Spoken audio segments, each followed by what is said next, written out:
Hey guys, I am back doing one of the upside down unboxings again today, so hopefully I don't screw this thing up, but we are looking at another light from Sofirn. Those good folks sent me over another sample that I'm going to take a look at with all of you right now. This is the Sofirn C8A. It is a light that they don't advertise or sell as tactical, so that's cool. I'm looking forward to getting into this one. Interestingly enough, it comes packaged a little bit differently than most of the other lights. There's nothing on this box nothing at all. No markings besides this little barcode right here that tells you what it is. So what do you say we just get right into this and let's take a look at what comes inside the C8A. So first we've got the Sofirn user's manual. We've got a USB plug, we have a battery. Interesting, normally the battery comes in the flashlight, right? We've got a battery charger, we've got a flashlight, and we've got a little, I don't know if this is a whole accessory package or just a lanyard, but we'll look at this in a minute. And a little foamy piece. Okay, so, I think the light itself, it looks like a pretty heavy-duty light there. But we'll get back to that momentarily. I just want to check out what's in this little package right here.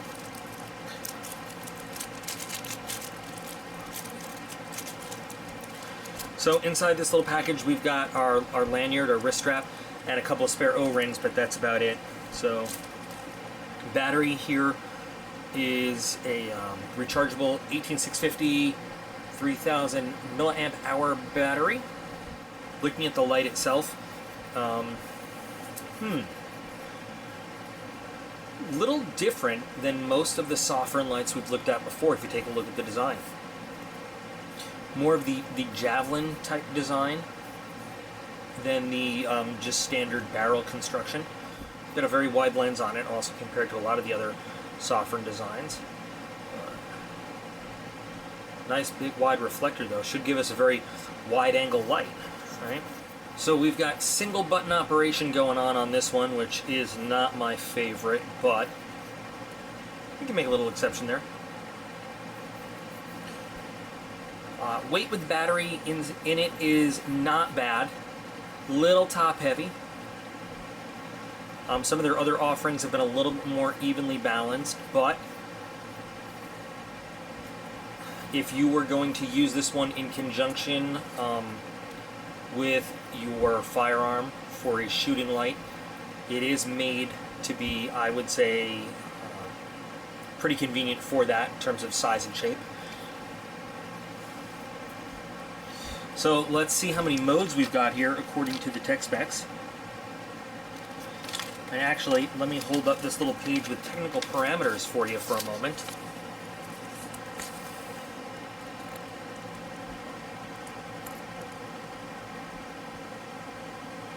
Right, so a total of 6 modes. 2 of them happen to be strobe modes, a standard strobe and an SOS. And then you've got a moonlight, 1 lumen, a low, medium, and high, all the way up to 1050 lumen mode. Interestingly enough, this has 2 groupings if you looked on the technical data.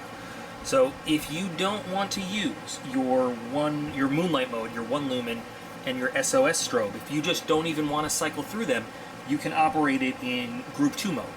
If you want to have access to all 6 of your modes, you operate it in group 1 mode. So right now I have it in group 1 mode, which gives access to all 6 of those things. So we're going to look at all 6 of those things real quick right now. So to turn it on, as always, hard click, and this is 1 lumen, and a soft click or a half press or whatever brings us to low, 90, medium, high, which is 1747 lumens. Now in group 2 mode, wow, that's hot. In group 2 mode, this is limited to 1050 lumens. So it actually changes around the number of lumens. Then we have our SOS. Okay. And then a half click brings us back down to moonlight. Now if you want to go to your strobe, that's when you double click this double half click. And you know what, and that brings you to your strobe mode. and then a single half click will bring you back to whatever mode you were on. Now, if you want to switch your groupings, turn it on, and then you do 3 consecutive half clicks. And then that double flash tells you that now you're in your grouping change. And you'll notice we don't have any SOS mode here. So we have low, medium, high, and then right back to low. So we have no moonlight, no SOS mode. We still have a 1050 lumen strobe, but we don't have our moonlight mode, our 1 lumen mode, and we don't have the SOS. So in the cases where you feel like that 1 lumen mode is just a waste, there's no point to even have it, when you feel like you don't even want to cycle through your SOS mode, you're just not going to use it for anything, you can decide to go to group 1 or group 2. Now again, group 2, your high power is a little bit lower. It's about 700 lumens less light than the high power in group 1, but you know, maybe you don't need those extra 700 lumens. Maybe that saves your battery a bit and extends your life with the battery that's in there. So lots of interesting features with this one. I know that Sofirn does the groups before. I've never really messed with the group settings on some of their lights before, but it's a feature. It also has another feature where if you're on high power, after 3 minutes, it also turns it to medium. So that's something that you need to be aware of. If you want that high power, well, guess what? It's going to turn that off for you. Now, I think they do that to preserve battery life and also for, you know, heat accumulation in the flashlight itself. You can always turn it right back to high power if you want. So I guess we need to take this guy outside and see how it does in the usual battery of tests. And I'm curious to see if there's a big difference between the high power mode in group 1 and group 2. So let's go outside. Alright guys, it's a little sprinkly out here. It's actually kind of a lot of natural light for midnight. You can sort of see out in the distance a little bit. So not as dark as when I usually do these tests, but I've got the Sofirn here in the group 1 setting. So we're going to do the glow-in-the-dark test. Actually, well, we've got to do it first so that we can, you know, let it be charged up a little bit. So I'm going to turn this on and then get this on high and then go right to the glow-in-the-dark Curanite.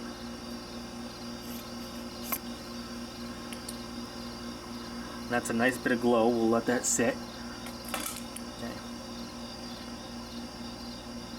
So I'm going to start here with our moonlight. And you can see the reflective material off in the distance there.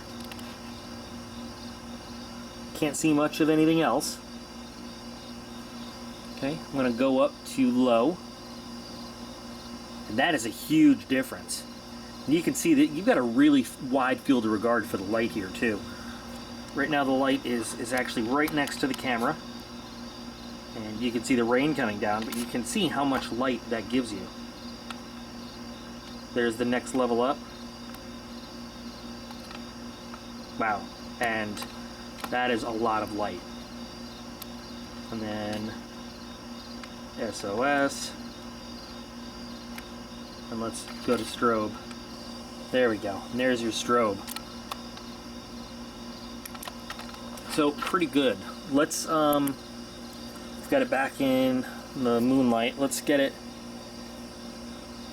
into group 2 and show you what group 2 does.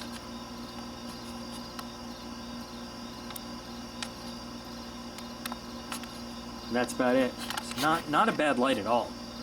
I'm going to cut this one a little bit shorter than usual because it's raining and wet outside and I don't want the camera to be out in it, but glow has barely even faded from the charge up with the high power. Pretty good, pretty good.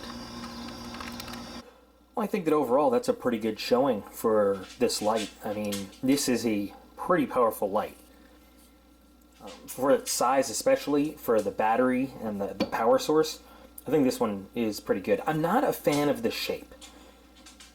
I don't like the real skinny barrel here and then the large kind of head and lens. I'd like kind of a bigger grip on it, I think, if I, you know, is my one complaint. And of course, I would always love separate power and mode switches. Sofirn's done that before and they've done it very well. But this one, once you get the mechanics down, I love the 2-group settings so that, you know, you have access to the more powerful modes without having to go through the other ones, the SOS and the Moonlight, but also then, you know, the mode to give them all. I love that you have the separate strobe function accessible from whatever you want. I think it's, you know, I think it's a good light. I think Sofirn, from what we've seen so far of them, really does offer a lot of value for the money. Really well-made lights that really do a great job. So one more good option from the fine folks at Sofirn. There'll be a link in the video description if you're interested in checking one of these out. I have to check the link they gave me. I'm not sure if it's Amazon or their own website or what it is, but you know, you can go find one of these.